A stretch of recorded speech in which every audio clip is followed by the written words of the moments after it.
The College Football Experience UTSA Roadrunners 2025 Season Preview Edition episode on the Sports Gambling Podcast Network is brought to you by Underdog Fantasy. Sign up and get up to $1,000 deposit match when you sign up at UnderdogFantasy.com with the promo code TCESGPN.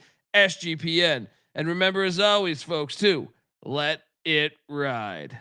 This is Mike Leach, head football coach at Mississippi State, and you're listening to SGPN. Let it ride.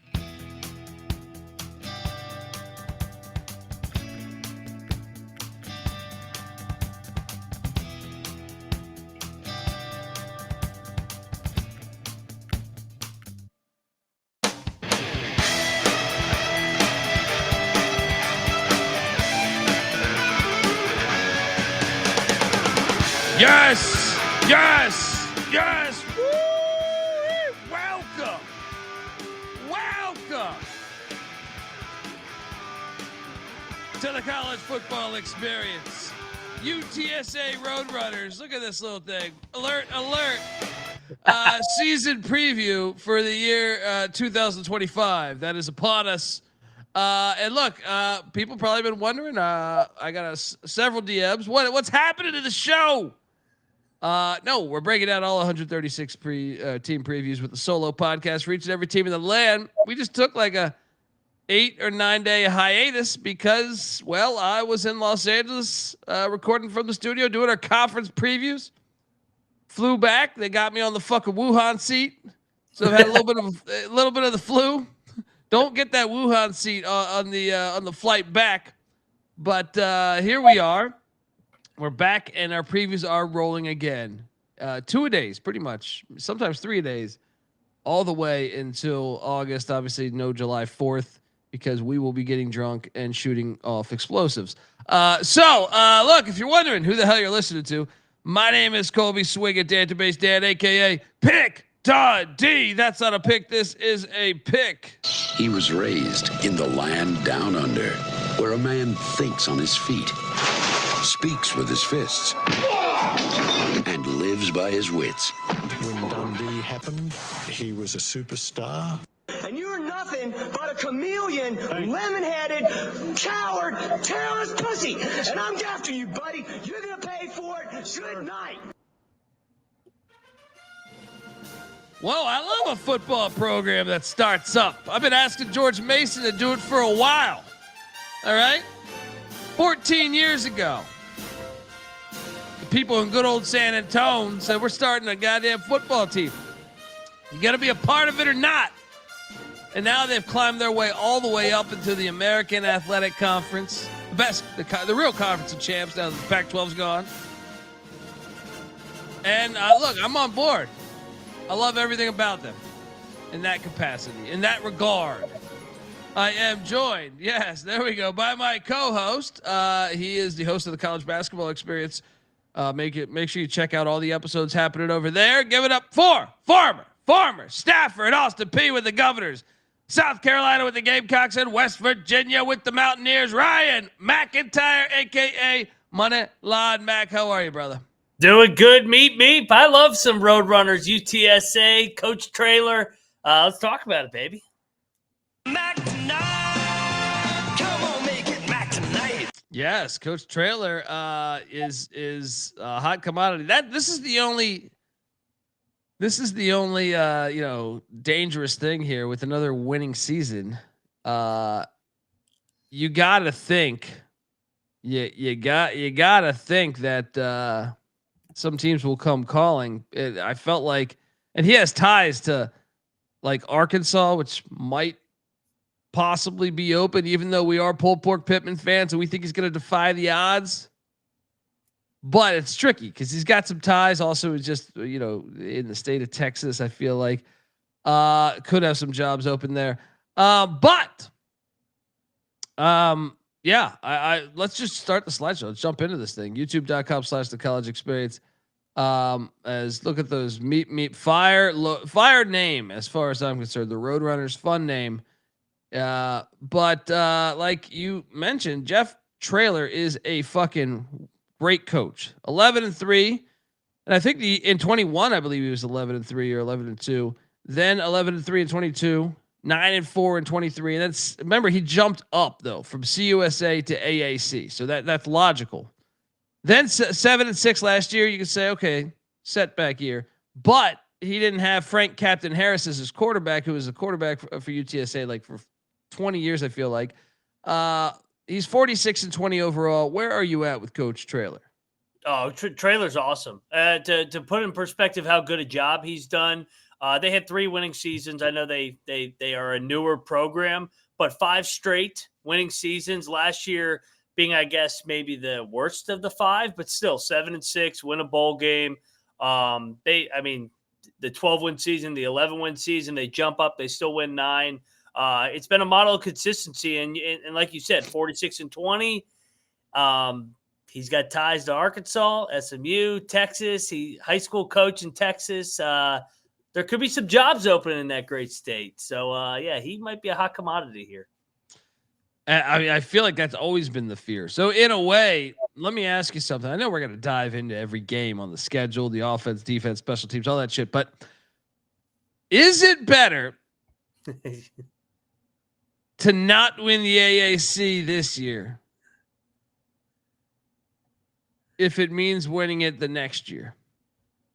Like, my point is specifically with Arkansas, because I feel like they've shown interest before. Would it make more sense if you're a UTSA fan to slightly miss out on the AAC championship and keep Coach Traylor? Or would it be better just get the championship and we'll figure it out after the fact? And I feel like that's the real answer, but everyone's going to say, come on, that's an obvious one, Dundee. What do you think? Ironically, you had me on UTSA last year.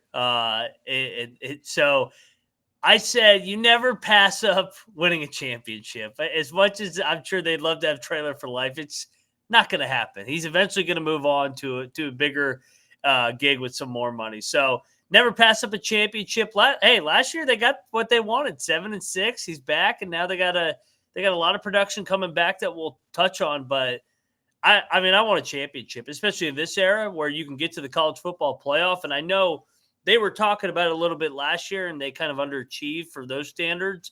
But anytime you can go to the playoff, potentially, you can't pass that up. Especially with a program that's 14 years old. You got your CUSA championship. Now you need an AAC championship. You take it, and then you'll see where the chips fall after that. The offense a season ago, and that's one thing I do like, is there is continuity with the coordinators. Sorry, I feel like I'm having allergies. There is continuity with the coordinators, which more so than a lot of schools in the conference. The offense, scoring offense, 27th in the nation a season ago, 11th in the nation in passing offense, 54th in rush offense, and 12th in the nation in total offense. Surprising, right? Pretty good numbers, right? Yeah, and I mean, that's when, like you said, they lose Frank Harris. You thought they might take more of a step back, but I mean, from a number standpoint, still a productive year. 11th in the country in passing. So, I mean, if they can duplicate that and tidy up the defense, should be a really good team. Yeah, OC Justin Burke doing a good job there with them. Back on the offensive side of the ball is Owen McCown, 31 touchdowns, 15 interceptions in his tenure as a college football quarterback. He is the son of Josh McCown, former NFL player. I remember when he played slot for the Detroit Lions also for a game. But this is a former Colorado transfer. So I was bitter to see him leave. I wanted to see him stay in Boulder. But he's one of the best quarterbacks in the AAC, I think. And you got to be optimistic with his return. I mean, I would think, I'm trying to go off the top of my head with Mensa leaving Tulane. I kind of think if someone quick, maybe Byron Brown at South Florida. Yeah. I think I'd still take McCown. I mean, and the thing about McCown is I thought he really turned it on after the first month when they got done playing those bye games. So, I mean, he lit it up against Tulsa, Memphis, North Texas, so at Rice. I mean, he was good, 31-15, and threw for over 35 or just under 3,500 yards. And Rice had a good defense last year too. So yeah, very good stuff there. He is back at the helm. Also at the running back spot, don't forget Robert Henry is back. This guy that's got over 1,200 yards and 19 touchdowns in his career. Man, you got to like the production coming back. And man, the running back position they loaded up on, by the way. Yeah. We will get to that. But returning starters, what do you like to see? 4 of 5 on the O-line back, Mac. That is pretty substantial to me. Also, besides Owen McCown and Robert Henry, Devin McEwen back at the receiver spot. I mean, I know they took a small hit with Carpenter graduating and the tight end leaving in the portal, but the offense should be pretty fucking loaded, man. What do you think? I think those numbers will probably be better this year. Yeah, I would think so too. And it's another year, like you said, we were talked about Burke at the beginning. Justin Burke, the offensive coordinator. It's his third year as the OC, so some continuity. You got McCown back, you got Henry back, who averaged 5.5 yards a carry. And dude, anytime you can get 3 or more back on the O-line, that usually sets up well. So this offense should hum next year. Yeah, I agree. Look, and I want to talk about what they got in the portal, but before we do that, I want to let you know that you are listening to the College Football Experience, part of the Sports Gambling Podcast Network, and you can listen to every podcast episode on this network for free just by subscribing to our SGPN feed. Get it wherever you get your podcasts, and remember, as always, to let it ride. All right, yeah, the transfer portal, so the offense brings back almost everybody. The transfer portal, they go out, they did attack the portal, and man, Noah Lugo coming in from BYU. BYU might regret letting one of their quarterbacks go, seeing how Retzlaff ate some girl's ass and got suspended for the first 7 games. Well, I mean, there's a bunch of other stuff going on, apparently. I don't know. Utah fan. Yeah, something happened, but BYU sitting there saying, damn it, we let Lugo go. Amarian Peterson, running back, comes in from USC, and John Emery was once a huge recruit by LSU, comes in. So stacking the running back room with talent. Also wide receiver AJ Wilson from Houston Christian, Jalen Smith, a wideout from Michigan State. Those transfers have been pretty damn good when you look at Keon Coleman and the kid from UNLV last year or the past 2 years. So watch out for those Michigan State wideouts. On the O-line, Daryl Jones from Bowie State going deep sea diving. Offensive lineman Trevor Timmons from Georgia State, and offensive lineman Devron Williams from Louisiana. And don't forget kicker Jaffer Murphy from North Carolina. That's the offensive side of the ball. The running back room, like, I know I just think it's one of the more talented running back rooms in the AAC. You add Emery, and Peterson, like that's you're talking 3-4 deep now in the running back room. Offense will be fine. Defensively, well, they got their work cut out for them because Jeff, how do I pronounce this? Loeppe. Is that Loeppe or is it Lope? Well, get a better defense and we'll pronounce your. That's true. I would probably get this more correct, but he's been there a little bit. But look, scoring defense 103rd in the nation, passing defense 123rd. That's not good. That's bottom 11 last year. Rush defense 11th, but I think that has more to do with everyone saying, "Hey, everybody's open. We don't need to run the ball." 71st in total defense. Well, they got 0 starters back. It's not a bad thing when you're that bad. Oh man. That's the thing. I guess there is 2 ways to look at that, right? When you're that bad, you want the defense to say, "Hey, get the fuck out of here." But you would kind of like to get some starting experience back. I would say like maybe a player or 2, right? Well, they went out in the portal and they attacked the portal. I mean, when I say they attacked the portal, they attacked the portal. Cameron Blaylock from Tennessee State with Eddie George a season ago. They were in the FCS playoffs. coming in on the D line. Same with Roberts Day, another defensive lineman from Baylor. Jalen Jones from UT Rio Grande. I love a transfer from a school that's starting this season. I mean, I know they were there last year, but the school starting. Shout out to UT Rio Grande. The Mexicans, as we call them here, they're starting their football program this year.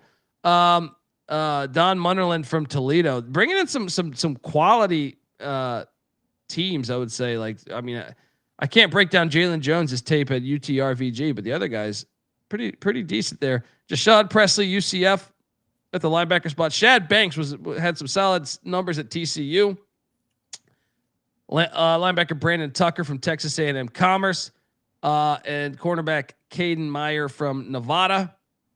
Also cornerback RJ Lester from Oklahoma State.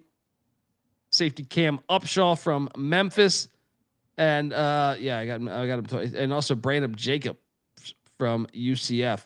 Man, when you look at all that, are the numbers going to be better, Mac? I mean, well, they need to be. I think that's the main point here. I mean, they were in shootout after shootout after shootout last year, so I think so. I mean, bringing in guys from the high major level, I think that the depth on the front seven will be better, and hopefully that they can do it more by committee. But yeah, they gotta be able to take a step there on that pass defense. 123rd ain't gonna get it done. I'll say this. I think their numbers will be better just because I feel like the conference is not as good as a season ago from a passing point of view. Seth Hennigan graduated. Mensa, Tulane's QB's gone to Duke, right? Who else am I forgetting? There's a couple others that I was thinking about. EJ Warner and Rice, they passed the hell out of the ball last year. They're going to be running the triple option now. So I think their numbers will help a little bit. Now, rush defense might get a little worse if I had to bet, but I'd still say that remains the big question mark with this team. Look, folks, I want to tell you that the college football experience is brought to you by Circa Millions and Circa Survivor. You think you know ball? Well, then you have to enter Circus football contest with $21 million in guaranteed prizes. There is no rake, so if entries go above the guarantee, all extra money will go to the prize pool. Circa Millions, you pick 5 teams against the spread each week, or go for the ultimate sweat in Circa Survivor. There's even a Circa Grandissimo for a $100 million Survivor contest. You must register in person at Circa Sportsbook in Nevada. What a great excuse to book your trip to Vegas. Let's go. Sign up in Nevada, play from anywhere with the help of SGPN's official proxy. Go to footballcontest.com, use the promo code SGP and get a $50 off your proxy fees over at Circa Millions, Circa Survivor. You got to check it out. Jump in. We're also brought to you by mybookie.ag. MyBookie is your place to bet on every single sport, including the CFL, the MLB, WNBA, golf, and of course, college football futures. MyBookie accepts customers from a ton of different locations as well. You can easily deposit and get lightning fast payouts using crypto. So head on over to mybookie.ag. But when you do, use our promo code TCESGPN for a 100% deposit match up to $1,000. Once again, terms and conditions apply. That's mybookie.ag, promo code TCESGPN. All right, we are back. Shout out to DB Cooper. He's in the Circa Survivor. Jump over there. Let's go, baby. We do a thing here called State of the Program, Mac. And State of the Program normally means we talk about the stadium. The stadium, to me, okay. Oh, here you go. Let me just start off by saying this. Let me start off by saying this in a positive light, Mac. They started their football program from scratch 14 years ago. They didn't have a venue. They didn't have money. They didn't have fans because I think fans voted for it. But my point is that it's hard to tell when you haven't done it. So I give them a pass on going to the Alamodome right away. Right? They went to the Alamodome for the first, where they're currently playing at, but they're in the AAC now. And to me, if I want to take them seriously as a program, first off, there's a rule I have. The Alamodome is 32 years young, but it is not built for football. But first off, I don't mind them doing what they had to do to start their football program. If that's what it takes, if you told me right now George Mason had to play at the MCI Center, whatever the fuck they're calling the Wizards Stadium now, or the Bullets, right? I know they couldn't because I don't think it works, but I'm just saying hypothetically, I'd say do it. Do what you got to do. But now you're in the AAC. You went through the ranks of climbing up the FBS. After 10 years, you've won a Conference USA championship. College football, especially at the D1 level, but I believe everywhere personally, you should be playing games on campus. I was building this slide, Mac, and I looked how far the Alamodome was from campus. Now, I'm sure this might change because it might have been during rush hour. I'm not sure, but I got 27 minutes. That is horseshit to me. All right. If you look at your other counterpart playing at a neutral site within this conference, South Florida, they want to follow UCF that made it to the Big 12. Well, guess what they're doing? They're building an on-campus stadium. That's because it makes sense. They have an enrollment of 36,000 people, Mac. You need to be on campus for 36,000 people. I mean, come on. To be going that far away.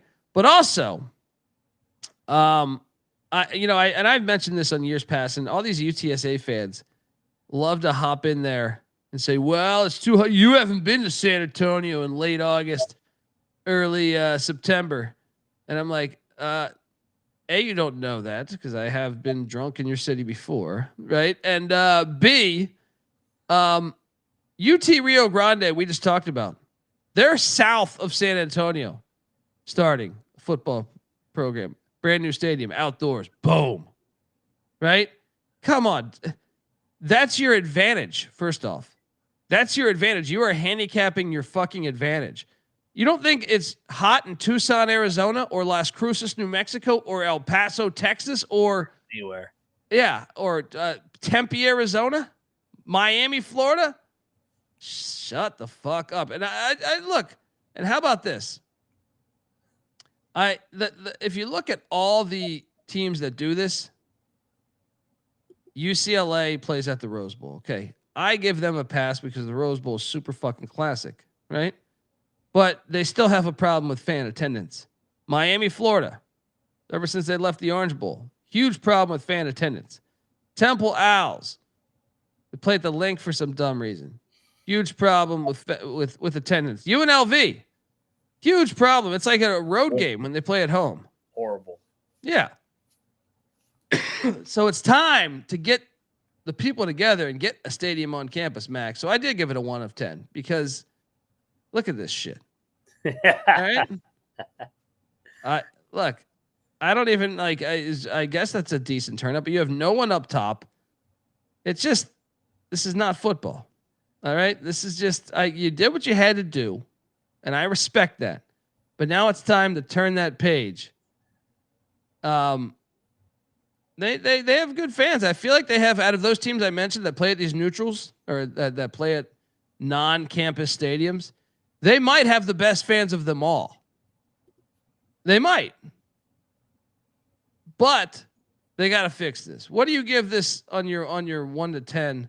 I mean, yeah, that's a good photo right there. Yeah. That's what I'm saying. That is a good one. I give it a 2. It's the best out of the domes. If you want that, I feel like the other two are so corporate. I mean, the Vegas one's a joke. But the Alamodome at least has some history and character from hosting Final Fours and stuff. And I'm with you, man. I don't like dome football. I think it sucks. I'm not just saying that because we do a show together. I actually believe that. I think the product's better. I think outside, I think it's more character, more history, and it's meant to be there. That's supposed to be your advantage. Like if you play up in, like we saw when Tulane went to Mikey Stadium in the AAC championship, and it was fucking freezing. That's their advantage. Had they put that in a dome, Tulane would have beat them by 21 points, right? That is your advantage. So like lean into it. But also college football is supposed to be played on campus, man. They got to figure out a way to do that. Yeah. They just got to. Yeah. So you give it a 2. Like he's generous. Look at these fans. 210. There we go. Maybe that's why I give it a 2, because their fans do care. I feel like they do have the best of these non-campus stadiums. They probably have the best fans, but even more of a reason to get it on campus then. 100%. I mean, if they're showing up to this shithole, I mean, imagine if they had a nice stadium on campus that seats what, 30, 35,000. Shit. 100%. 100%. And Texas State. Yeah, Weehawk talking about Mario Chalmers as the real thing that happened in the Alamodome. Yeah, yeah, exactly. 2008 Final Four. I remember like back in the 90s, and like a water pipe burst in the middle of like a San Antonio Spurs preseason game. Just water went all over the court, like a gigantic pipe from the ceiling. It was fucking hilarious. So state of the program though, Mac, I actually give this a 7 of 10 because, and I almost put it at 8 if it wasn't for that state. If there was even plans for a stadium on campus, I think I would have put it at an 8. I put it at a 7 because I do think they're in a thriving city, right? Like San Antonio. And then I think the fact they started their football program 14 years ago, they have come a long way in 14 years. When you think of it like that, and in no time they're in the AAC.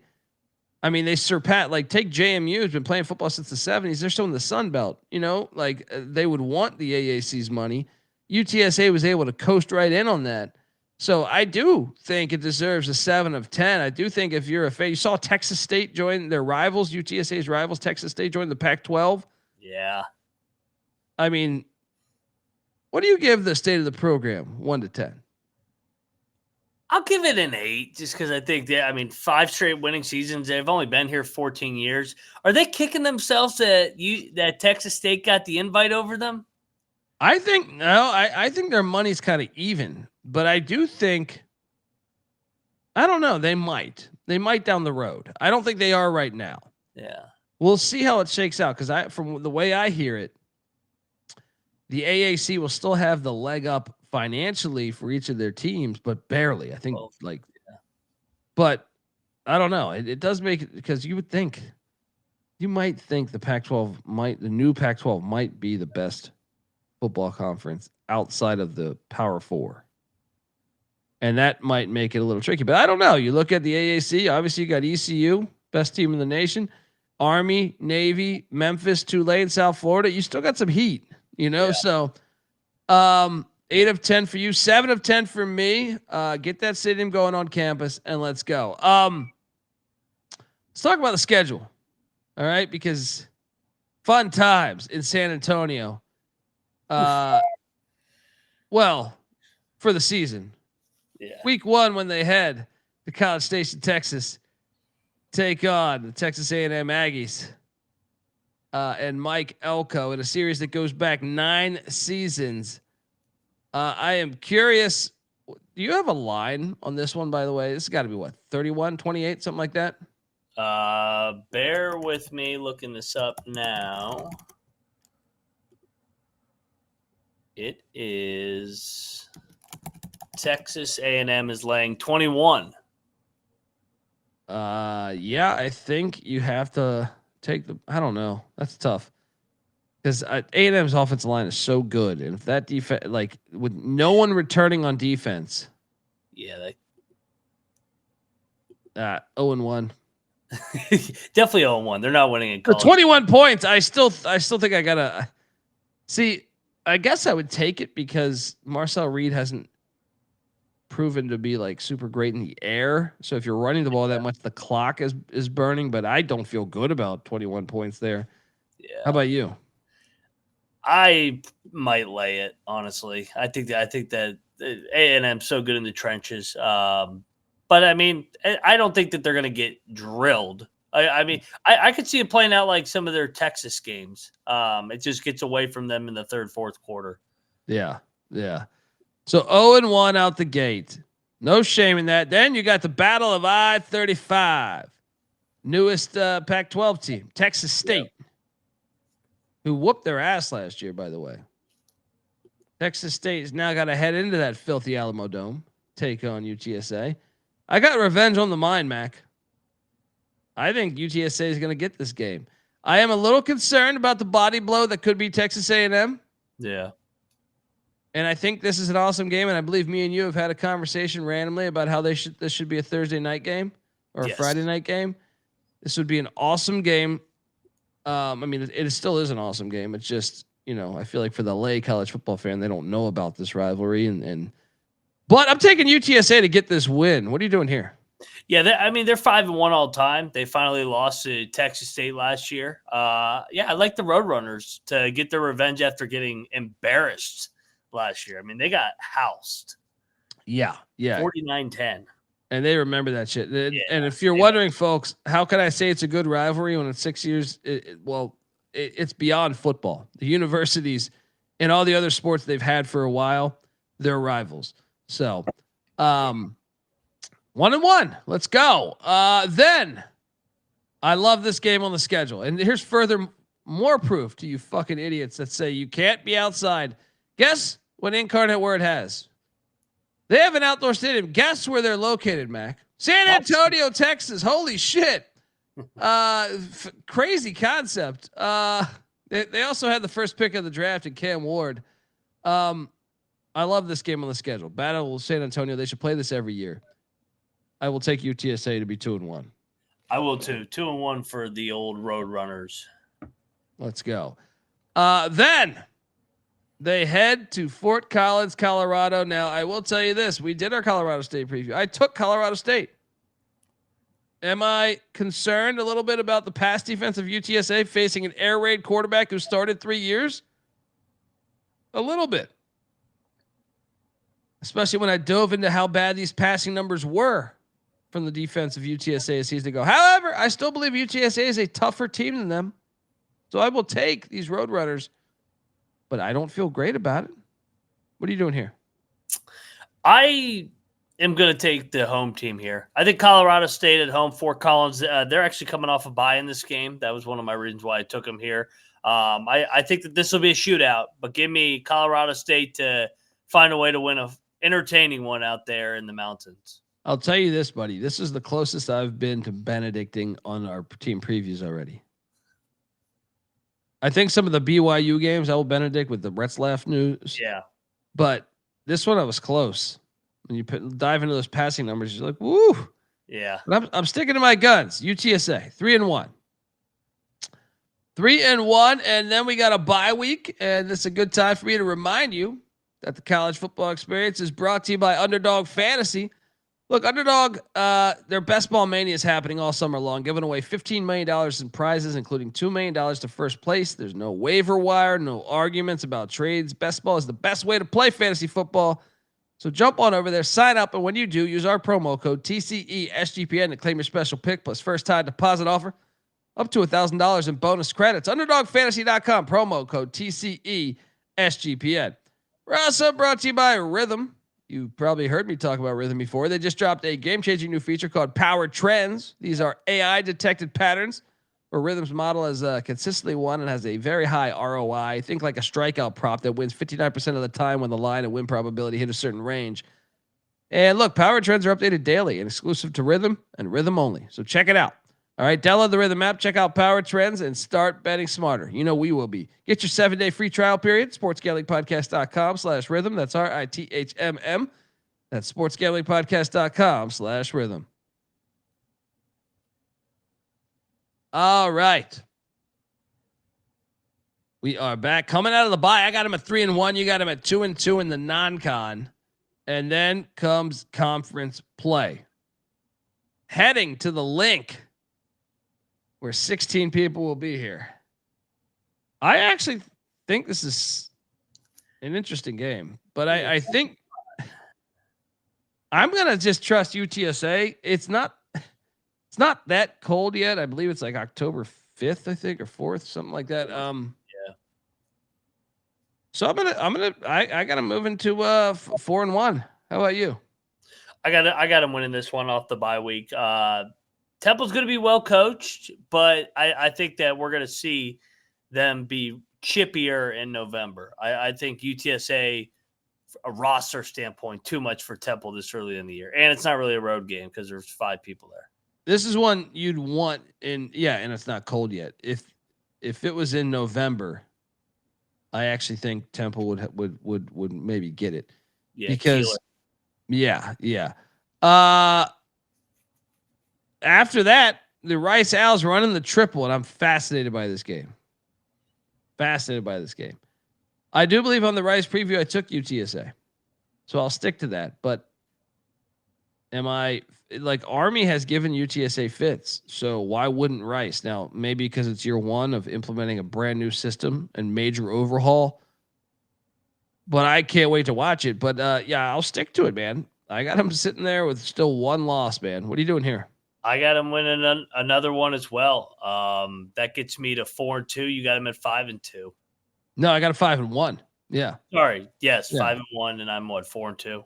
Yeah. Then after that, they're heading to Denton, Texas. A little rivalry game. This is tricky for me because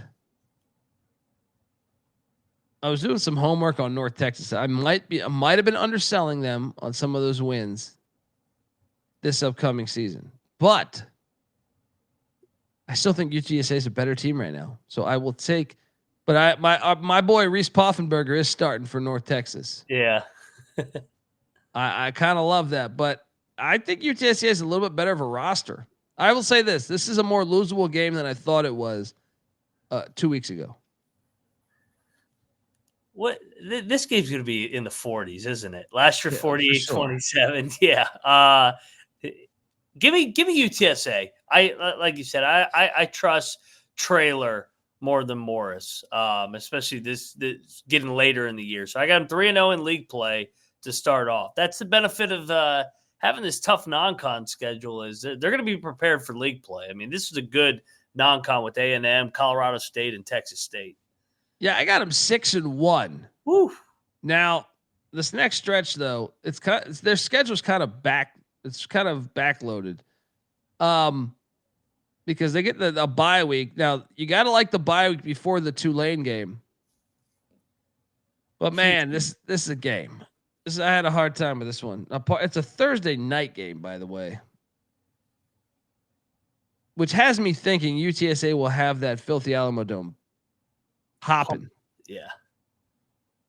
So I will have them continue on this journey of being a 1-loss team and college football playoff implications being talked about.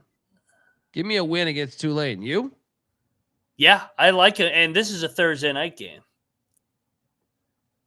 This should be pumping for this game. I like him in that dome as much as we don't like the dome. I mean, I think that they do a good job of selling that thing, or not selling it out, but they pack it in as much as they can. And I just think that Traylor's teams, I'm going to give a November stat out here in a minute. They get better and better throughout the year. So I think October 30th, I think they win another one. Ooh, Halloween weekend too. Perfect time to go out to the Alamodome, get fucked up. Another reason why they should do a stadium on campus though is they rent out the Alamodome. Like if you do a stadium on campus, you get to make all that profit, you know? Another Thursday night game, back-to-back weeks. It's coming crashing down right here, dude. Yeah. Byron Brown in South Florida. You're heading to Raymond James Stadium. I think this is where you get caught up. This will be my second loss for UTSA. Because if you're 7-1 or 8-1, 8-1, I think it would be. That would be top 15, top 20. Yeah. Thursday night. It ain't gonna happen. Between Tulane and South Florida, you're gonna drop one of them. So I will say first conference loss here. You could even extend it to North Texas. They'll drop one of those games. I mean, last year they went 0-4 on the road in AAC play. They went 4-0 at home. So I mean, they're not going to win all these road games again, or they're not going to win all these road games this time around. I'll go South Florida. They dropped this one for their first league loss, headed into the last three. I will say, I got this from Phil Steele. Traylor 16-3 in November. That is pretty fire. Yeah. Now I know a lot of that was in the CUSA, which is much worse than the AAC, but still, it's a great stat regardless. Yeah. Let me ask you this though, Mac. In my scenario, where this team they basically just ran the table after week 1 losing to A&M. They went from September 6th taking on Texas State all the way until November 6th. Basically winning all the games until November 6th. You've seen this before. You can mention Ball State back in the day with Brady Hoke. You can mention Liberty, where if a team loses and it crushes their hopes, is it a good time to jump on them, the dog again the very next week, because they're at the Clit taking on Charlotte the very next week? Sometimes when you get crushed, it's a good spot to get them. The problem is we don't really know what Charlotte will be like, but it is Tim Albin. And I'll say this, you probably want to play Charlotte in September, October, because first year coaches in November feel like they always kind of turn that corner at some point. But, is this a weekday game too? I think this might've got moved to a weekday game. It says Saturday right now, but it is coming off the back-to-back Thursdays. A little mini bye. I'll say UTSA win, but I mean, it is a little concerning to me because back-to-back away, and if you take that crushing defeat like I projected, I can see it being sneaky. I think they get Charlotte. I just think that they have too much talent, and like I said, he's 16-3 in November, so I'm not going to give him back-to-back losses. But I do. It is tricky. By the way, South Florida has a bye week going into that Thursday night game too. So if they're sitting at this season, UTSA, that is a horrible spot. Yeah. Well, and then you come back home. Oh my gosh, to take on the East Carolina Pirates, and we believe in the Pirates in the spirit of ECU. This is a brutal stretch of the schedule. Imagine if Albin's team is actually decent by November. You're getting Tulane, South Florida, ECU, who did whoop your ass last year. It is in that filthy dome, but it's gonna be a game, buddy. All right, don't just breeze over this like it's nothing. All right. Yeah, I mean, you know me. I got it as a loss. What are you doing here? I got UTSA. I do think ECU is going to be good. I actually think this game's going to have AAC title implications. I think that the loser will be eliminated, and the winner will have a shot going in the last week to get to. They play at home in this league, so whoever's going to host the championship. Yeah. So I think it's a critical game. Watch out. I think. Actually, you can make a case. These are the best two quarterbacks in the AAC right now. Mm-hmm. So what do you got them at now? 8-3? No, yeah, 8-3 going into the final game of the season on Black Friday. The Army Black Knights, who have notoriously, I feel like, given UTSA fits. Yeah. So it's at the Dome. I'll take UTSA to get a win here. I got them 9-3 final record. 8-4, 9-3. I can see them losing this. Yeah, but Army's fuck with them. They've lost like 5 out of 6 against Army. But last year was a close one up there at West Point. I think they get the revenge. I got them 9-3 as well, and I only have with one conference loss. So you got them probably hosting. See that's yeah. If they're hosting, I mean that personally, that would be the worst thing that could. Yeah, that would be the worst thing that could happen because that's the one location you don't want the conference championship to be in. But They have a great schedule. Yeah. They really have a great schedule. There's no Memphis on the schedule. Navy. No Navy. I mean, yeah, those are two ones projected to be at the top there. The win total is 7.5 wins. So we both cleared this by a game and a half. Now I'll say this: I think 8-4 is more likely than 10-2. Yeah. I think we're so, but I still think it's a pretty solid play on the over there. They're plus 500 to win the AAC. I kind of like that, man. I kind of like that. When you consider that Memphis and Tulane are breaking in brand new quarterbacks, I mean, Army's kind of reloading too with a new quarterback and a brand new offense. I mean, same offense, but new OC. I kind of like the plus 500 to win the AAC, plus 1,800 to make the CFP. I'll stay away from that one. But yeah, what do you feel better about? I mean, 5-1, 5-1, because let me lay it out too. The top 5 teams in odds to UTSA, Tulane, Navy, Memphis, and Army. They get 2 of them at home, and then they miss the other 2 altogether. And what happens if Texas State gets them? So like you might as well just play the plus 500 to win the AAC as opposed to the over. Yeah, I think that's the best play to do on the board there. Good schedule. How shocked? It is a great schedule. How shocked were you at the win total being 7.5? Not as shocked, just because they're coming off their worst year, I guess 7-6. But I think also if you didn't watch the year last year, they were sitting at 3-5, and then they ran off 4 out of their last 5 and down the stretch and got better and better. McCown's coming back, and they got all that continuity on the offense. So defense got to step up, but maybe a little surprised it was 7.5. But I feel like if it was 8.5, that would be a lot. Yeah, I still feel pretty good about it though. But I think, we lock up our bets. I'm going to lock up plus 500 to win the AAC because I think that's worth. I'll take a couple different bets in the AAC, but I think that's good value right there. Plus 500 to win the AAC, and especially if you're hosting the game there in San Antonio. So, yeah.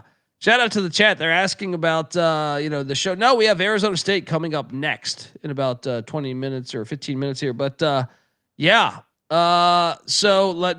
let me ask you this. Next year when we do this, is Jeff Traylor the head coach of UTSA? If they go 9-3 like you and I predicted, no. They will have a new head ball coach. I would think that they would promote within. It makes sense. It makes a lot of sense considering the staff has been there a bit. So, but you've seen that also fails before. So, I mean, I don't know. It's an interesting spot they would be in there because and it depends if they play for a championship or not. But yeah, I would say if I had to bet, he's probably not. I would think Arkansas could come calling, or perhaps if Baylor loses Aranda. That there's some situations that I think could spark some movement there potentially. But we're both on the over, both plus 500 to win the AAC and build a stadium on campus and play college football the right way. But next up we got Arizona State. And by the way, if you wanted the overall look at the schedule there, the road games. I think that's the big thing here is the road games in conference are pretty nice. And for a dome team, they don't play any cold games. Yeah. I mean, Charlotte's going to be their coldest game. I think so. I think you're right. Charlotte will be their coldest game. Dude, this is a great schedule. The more, I don't think anybody else. We love Navy's schedule. But this may challenge Navy for the best schedule so far.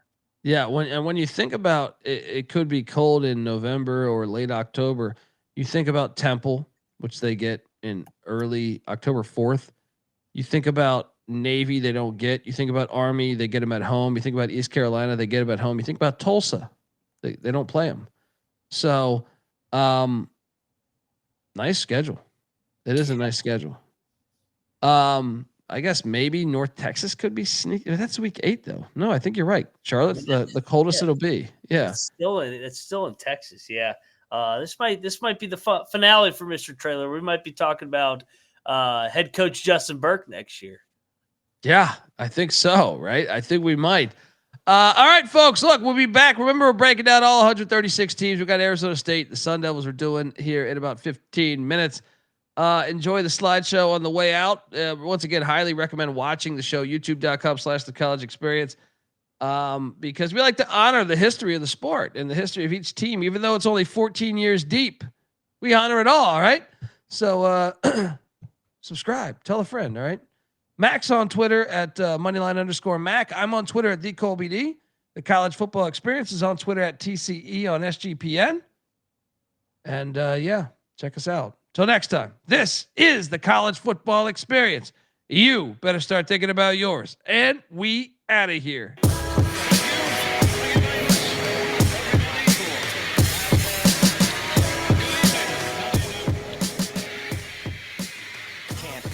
Celly's off, so I can't be found. I'm on a worldwide tour, touring every fucking curtain down. They say the Lord watches over my sins, over my head, watching hair as it thins. Over the ledge, it ain't letting me in. There's still regiments and relevance to letting me win. Win, lose or draw. You ain't prepared unless you all ready to lose it all. Losing a brawl? Yeah, that's a Friday day. Good friends know my Nina Hideaway. They came and went, but the riders stay. So it's like I won the lottery and can't be found. Until I resurface with the latest purchase. 33 and a third and 45 circles. You ain't got that shit. And I ain't 45 king. But on the beats, I've been doing my thing. I start the program and the doorbell ring. I gotta leave town to a place I can't be found. My celly's off, so I can't be found. I'm on a worldwide tour, touring every fucking curtain down. American dreams, lessons, and still they work. I guess the sand on the beach still was really dirt. Now I'm going home, flying over Rome at 30,000 feet. Like, damn, is that really Earth? I see the killers work on walls, familiar turf. Got a little school in graph, 101 was first. Got a little school in math, didn't really work. But put the numbers on the block and I make them hurt. Any block is my stomping ground where my people lay low so they can't be found. They don't wanna be, ain't from the crew, but I'm honorary. Liquid, soul assassin, psycho harmony. Type of armory that's more than a shield. Type of armory's DeLorean steel. Type of warrior's ill. So true to my sound, but dig deep so it can't be found. My celly's off so I can't be found. I'm on a worldwide tour, touring every fucking curtain down. It's the revenge of our stealth, the intelligence plane. Bomber, a manifestation of karma. The far left, low keys, let it be. Listen, whispering words of wisdom. Ghost dog breathe in the shadow of leaves. Same darkness hides criminals, crooks, and thieves. Special forces, black ops. Bad brains, fishbone, black rock.